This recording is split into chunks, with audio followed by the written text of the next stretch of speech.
So we're back again talking about computational thinking, and we'll just continue on to decomposition. So decomposition, why?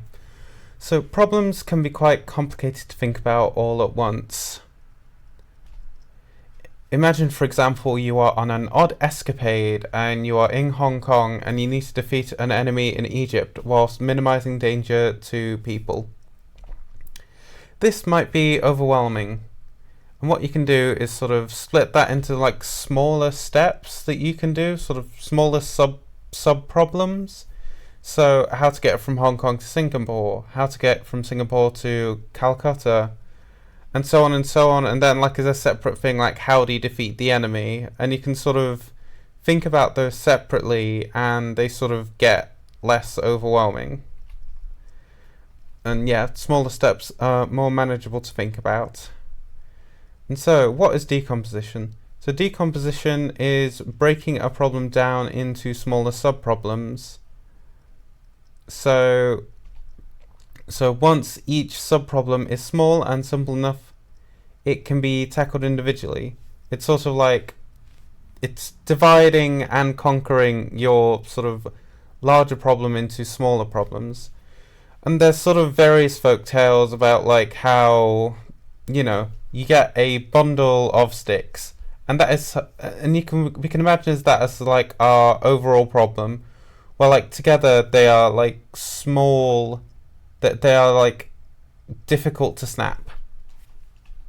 Like if you grab a bundle of sticks and try and snap that, try and bend that, it's going to be difficult. But if you take that bundle of sticks and separate it out, and like sort of tackle those problems individually, like a individual stick is easy to snap. So for a computing example, so imagine you need to make a website for buying t-shirts, and what we can do, we can decompose that. We can sort of split that into separate problems. So we'll need to make a database to store t-shirts and keep the sort of track of how much we have in stock, what the prices are, and that's one problem. And another problem is we need to make a payment system, and a different problem is like making like a user account system. So that can be like could involve storing the user's info in a database and having like authentication system that essentially deals with passwords and logging in. And then another problem could be like designing the actual web pages, like how they will look and things like that. So you can see from what is a bit of like a complex like problem that is difficult to tackle all at once, we've sort of made these like sub-problems that are easier to tackle. And moving on, we want to think about like algorithms. And what is an algorithm? An algorithm is a series of ordered steps that you follow to do something. It's a bit like the method section of a recipe. You can see here we've got this screenshot from some cake recipe from BBC Good Food.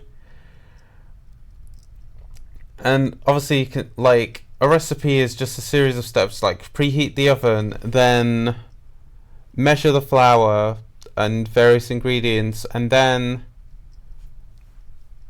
spoon half the mixture into something. And an algorithm is like that. It's just a series of steps. And here I have like an example of a relatively famous algorithm, and you can see it's like you don't need to like strictly, I don't think you need to know details of this one, but sort of input two numbers a and b, then we make some variables x and y which equal to a and b. Then we make sure, essentially the next two steps are about making sure that the one in x is larger, and if it's not, we swap them around. And then we sort of find a difference between x and y, and if that's more than 0, we sort of loop back to 3 and keep going, and eventually this will get you what's called like the highest common factor between a and b. But anyway, you can see an algorithm is just a series of steps. And from that we get algorithmic thinking, which is sort of thinking about how a problem can be solved by undergoing a series of ordered steps.